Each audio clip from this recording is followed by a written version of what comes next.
जी हाँ दोस्तों, तो ऑस्ट्रेलिया के खिलाफ खेले गए सीरीज के तीसरे और अंतिम वनडे मुकाबले में भारतीय टीम के तेज गेंदबाजों का चला जादू, जहां पर टीम इंडिया के तेज गेंदबाज मोहम्मद सिराज ने आते ही अपनी घातक कातिलाना गेंदबाजी से कंगारू बल्लेबाजों के उड़ाकर रख दी परकच्चे और लगभग हार चुके मुकाबले में अंतिम के ओवरों में हैट्रिक लेकर कंगारू बल्लेबाजों का कर दिया पूरी तरह से सुपड़ा साफ और नामुमकिन को मुमकिन करते हुए कंगारू के जबड़े से जीत को छीनकर दे दी उन्हें क्रिकेट इतिहास की सबसे शर्मनाक हार। नमस्कार दोस्तों, स्वागत है आपके अपने पसंदीदा क्रिकेट चैनल क्रिक अबोबो में। दोस्तों, इस वीडियो में हम आपको भारत और ऑस्ट्रेलिया के बीच सीरीज के अंतिम और फाइनल वनडे मुकाबले की पूरी रोमांचक हाईलाइट आपके सामने परोसने वाले हैं। लेकिन दोस्तों, वीडियो में आगे बढ़ने से पहले मोहम्मद सिराज और जसप्रीत बुमराह में से किसे आप टीम इंडिया का सबसे घातक खूंखार गेंदबाज मानते हैं? अपनी कीमती राय कमेंट सेक्शन में जरूर बताएं। वीडियो पसंद आए तो इसे लाइक करिए, चैनल को अभी के अभी सब्सक्राइब जरूर कर दीजिए। तो दोस्तों, जैसा कि आप सभी जानते हैं कि भारत और ऑस्ट्रेलिया के बीच 3 वनडे मैचों की रोमांचक सीरीज खेली जा रही है। यहाँ पर दोस्तों, अब तक खेले गए पहले और दूसरे वनडे मुकाबले में टीम इंडिया ने कमाल का प्रदर्शन करते हुए कंगारू टीमों को पूरी तरह से निस्तेनाबूद कर दिया था और सीरीज में 2-0 की अजय बढ़त हासिल कर ली थी।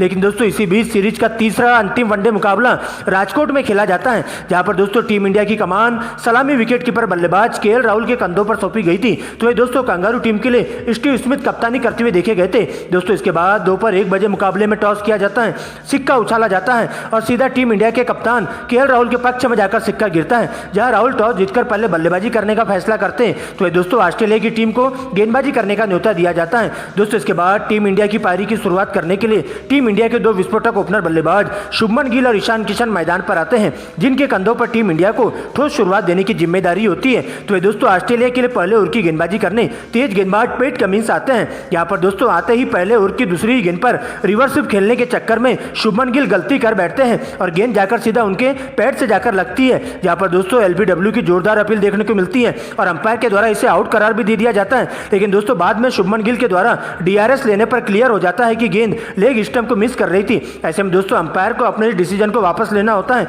जिसके बाद दोस्तों अंतिम की 2 गेंदों में Shubman Gill back to back 2 करारे चौके जड़ देते हैं और 1 ओवर की समाप्ति पर टीम इंडिया का स्कोर 8 रनों तक पहुंच जाता है। लेकिन दोस्तों इसके बाद दूसरे ओवर की गेंदबाजी करने के लिए मिशेल स्टार्क की एंट्री होती है, जहां उनका सामना होता है ईशान किशन से और अपने ही अंदाज में बल्लेबाजी करते हुए ईशान किशन स्टार्क पर पूरी तरह से हावी हो जाते हैं और बैक टू बैक 3 करारे चौके उनके बल्ले से देखने को मिलते हैं। दोस्तों, इसके बाद तीसरे ओवर से ही दोनों बल्लेबाज 5वें गेंद में बल्लेबाजी करना चालू कर देते हैं, जहां पर दोस्तों कंगारू टीम के तेज गेंदबाजों पर पूरी तरह से हावी होते हुए उनकी लाइन लेंथ बिगाड़ने का काम करते हैं और संभल कर खेलते हुए विकेट को बिना गंवाए टीम इंडिया के स्कोर को आगे बढ़ाने का काम करते हैं। जहां पर दोस्तों दोनों ही बल्लेबाज अच्छी गेंदों को छोड़ते हुए खराब गेंदों पर बड़ा हिट मारना चालू कर देते हैं और देखते ही देखते 15 ओवर की समाप्ति पर टीम इंडिया बिना विकेट गंवाए स्कोर बोर्ड पर 90 रन बना लेती है। लेकिन दोस्तों इसके बाद 16 ओवर में कैमरन ग्रीन की एंट्री होती है। गिल पहली गेंद पर रिवर्स स्वीप चौका मारते हुए 48 गेंदों में ही अपना 50 पूरा कर लेते हैं। तो दोस्तों इसी ओवर की अंतिम बैक ऑफ लेंथ गेंद पर करारा प्रहार करते हुए गेंद को दर्शक दीर्घा में 6 रनों के लिए भिजवा देते हैं।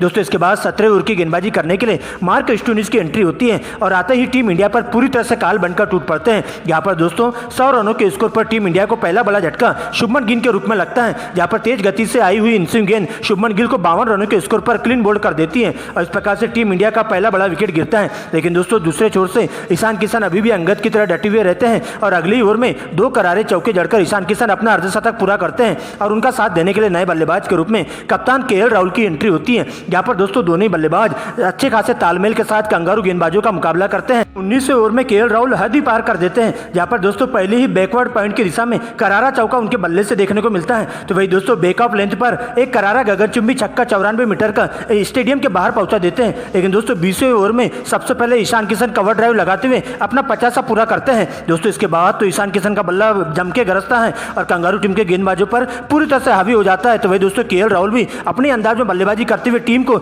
जल्दी से 200 रनों के पार पहुंचा देते हैं। लेकिन दोस्तों 7वें ओवर में ईशान का विकराल रूप देखने को मिलता है और ताबड़तोड़ अंदाज में बल्लेबाजी करना चालू कर देते हैं, जहां पर दोस्तों मार्क स्टोनिस को टारगेट करते हुए एक ही ओवर में 2 छक्के और 2 चौके उनके बल्ले से देखने को मिलते हैं। इसके बाद तो ईशान किशन बिल्कुल भी नहीं रुकते हैं और अपने अंदाज में बल्लेबाजी करते हुए कंगारू टीम के गेंदबाजों की पूरी तरह से बत्तियां उधेड़ना चालू कर देते हैं और देखते देखते टीम के स्कोर को 250 रनों के पार पहुंचा देते हैं। लेकिन दोस्तों इसी बीच 44वें ओवर में केएल राहुल बड़ा शॉट खेलने के चक्कर में सीमा रेखा के पास 38 रनों के स्कोर पर कैच आउट हो जाते हैं, जिसके बाद दोस्तों ईशान किशन का साथ देने के लिए मैदान पर 360 डिग्री के नाम से मशहूर अपने सूर्य कुमार यादव आते हैं और ईशान किशन के साथ मिलकर अंतिम के ओवरों में धुआंधार अंदाज में बल्लेबाजी करना चालू कर देते हैं। जहां पर दोस्तों सबसे पहले 46वें ओवर में सूर्य कुमार यादव का बल्ला जम के गरजता है और 2 गगनचुंबी छक्के और 1 चौका उनके बल्ले से देखने को मिलता है। दोस्तों 47वें ओवर में पैट कमिंस स्टोनिस को टारगेट करते हुए ईशान किशन बैकवर्ड पॉइंट की दिशा में गरारा छक्का लगा देते हैं और इस प्रकार से 88 गेंदों में अपना शतक पूरा कर लेते हैं। लेकिन दोस्तों इसके बाद 48वें ओवर में सूर्य कुमार यादव के द्वारा आतिशी बल्लेबाजी का नजारा पेश किया जाता है, जहां पर दोस्तों सबसे पहले फुलर लेन गेंद पर करारा प्रहार करते हुए गेंद को दर्शक दीर्घा में 6 रनों के लिए भिजवा देते हैं और इसी ओवर की अंतिम 3 गेंदों पर बैक टू बैक 3 करारे छक्के जड़कर कंगारू गेंदबाजों की पूरी तरह से हवा खोल के रख देते हैं और देखते देखते सूर्य कुमार यादव 38 गेंदों में अपना 50 पूरा कर लेते हैं। लेकिन दोस्तों असली मजा तो 49वें ओवर में आता है, जहां पर दोस्तों ऑस्ट्रेलिया के स्पिन गेंदबाज एडम जंपा की एंट्री होती है और उनका सामना होता है सूर्य कुमार यादव से, जहां पर दोस्तों अंतिम की 4 गेंदों में सूर्य कुमार यादव के बल्ले से 4 लगातार गगनचुंबी छक्के देखने को मिलते हैं और इस तरह से एडम जंपा को दिन में भी तारे दिखाई देने लगते होंगे। वही दोस्तों 50वें ओवर में दोनों ही बल्लेबाजों के द्वारा एबर्ट को टारगेट किया जाता है, जहां पर दोस्तों ईशान किशन और सूर्या के बल्ले से 2 करारे चौके और 2 सिंगल देखने को मिलते हैं और इस प्रकार से अंतिम ओवर में 10 रन आते हैं और देखते देखते टीम इंडिया पूरे 50 ओवर के खेल में 2 विकेट के नुकसान पर स्कोर बोर्ड पर 324 रन बना लेती है और कंगारू टीम को पूरे 325 रनों का पहाड़ जैसा टारगेट दे दिया जाता है, जहां पर दोस्तों टीम इंडिया की तरफ से सूर्य कुमार यादव 80 रन बनाकर नाबाद लौटते हैं, तो दोस्तों ईशान किशन 120 रन बनाकर नाबाद लौट जाते हैं।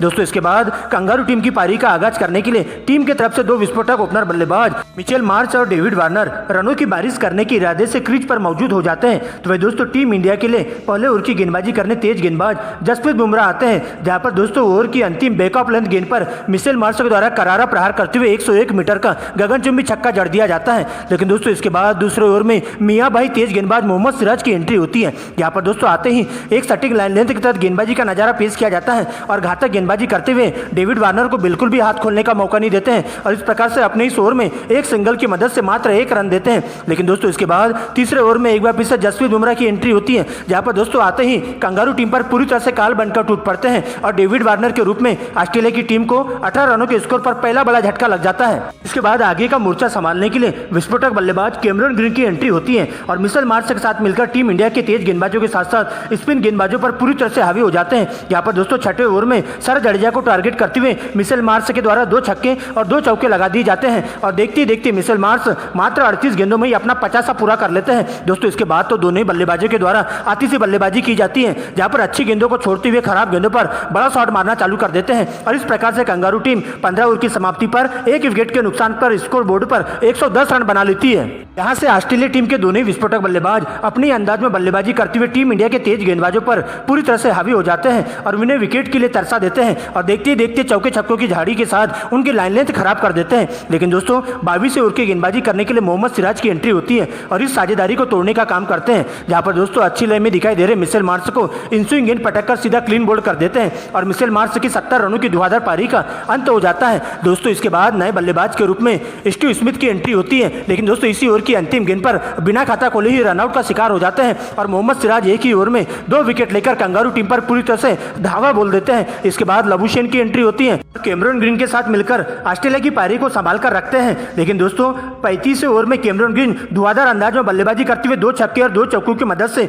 20 रन कूट देते हैं। लेकिन दोस्तों 23वें ओवर में सिंगल रन लेने के चक्कर में गलत कॉल का शिकार हो जाते हैं और 60 रनों के निजी स्कोर पर कैमरन ग्रीन को रन आउट होकर पवेलियन का रास्ता नापना पड़ता है। इस तरह से कंगारू टीम पूरी तरह से बैकफुट पर आ जाती है। लेकिन दोस्तों अगली ओवर में मोहम्मद शमी लबुशेन को अपना शिकार बनाते हैं, जहां पर दोस्तों काफी संभल कर खेलते हुए लबुशेन अंतिम की गेंद पर बड़ा शॉट खेलने के चक्कर में सीमा रेखा के पास कैच आउट हो जाते हैं और उनकी 35 रनों की धुआंधार पारी का अंत हो जाता है और इस प्रकार से कंगारू टीम 150 रनों पर ही अपने 5 बहुमूल्य विकेट गंवा देती है। लेकिन दोस्तों इसके बाद आगे का मोर्चा संभालने के लिए मैक्सवेल का साथ देने के लिए नए बल्लेबाज के रूप में मार्क स्टोनिस आते हैं और कुछ देर दोनों बल्लेबाज काफी संभल कर खेलते हैं, जहां पर दोस्तों टीम इंडिया के तेज गेंदबाजों के साथ साथ स्पिन गेंदबाजों का डटकर मुकाबला करते हुए चले जाते हैं और अच्छी गेंदों को छोड़ते हुए खराब गेंदों पर बड़ा शॉट मारना चालू कर देते हैं और देखते ही देखते दोनों बल्लेबाजों के बीच में 28 गेंदों में ही 50 रनों की अटूट साझेदारी पूरी हो जाती है और इस प्रकार से 40 ओवर की समाप्ति पर ऑस्ट्रेलिया का स्कोर 5 विकेट के नुकसान पर स्कोर बोर्ड पर 230 रनों तक पहुंच जाता है। लेकिन दोस्तों 41वें ओवर में एक बार फिर से मोहम्मद सिराज की एंट्री होती है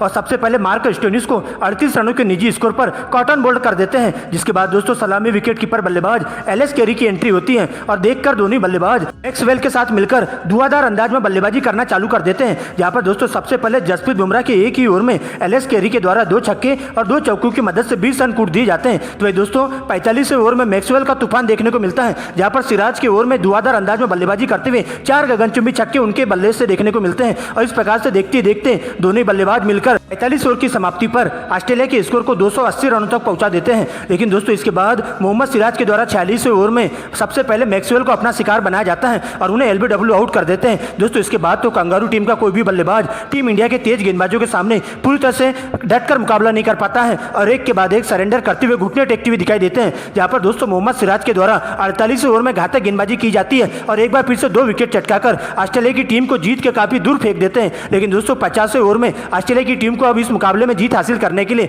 20 रनों की दरकार होती है। जहां मोहम्मद सिराज के द्वारा पहली 2 गेंदों में 2 विकेट लेकर ऑस्ट्रेलिया का पूरी तरह से सुपड़ा साफ कर देते हैं। जहां पर दोस्तों सीन एबेट को 10 रन तो वही दोस्तों हेजलवुड को बिना खाता खोले ही पवेलियन का रास्ता दिखा देते हैं और इस प्रकार से सीरीज के तीसरे और अंतिम वनडे मुकाबले में टीम इंडिया कंगारुओं को 20 रनों से हराकर 3 वनडे मैचों की सीरीज का क्लीन स्वीप कर देती है और इस प्रकार से टीम इंडिया कंगारुओं का सुपड़ा साफ करते हुए उसे क्रिकेट इतिहास की सबसे शर्मनाक हार दे देती है। जहां पर दोस्तों टीम इंडिया के लिए घातक गेंदबाजी करने वाले मोहम्मद सिराज को उनके 5 विकेट लेने के लिए मैन ऑफ द मैच घोषित किया जाता है और इस प्रकार से टीम इंडिया तीसरे वनडे मुकाबले को भी जीतकर कंगारुओं का सुपड़ा साफ करते हुए उनका नामो निशान मिटा देती है। और इस तरह से टीम इंडिया लगभग हार चुके मुकाबले में मोहम्मद सिराज की कातिलाना गेंदबाजी के दम पर ऑस्ट्रेलिया को उनका सुपड़ा साफ करते हुए उन्हें उनकी असली औकात दिखा देती है।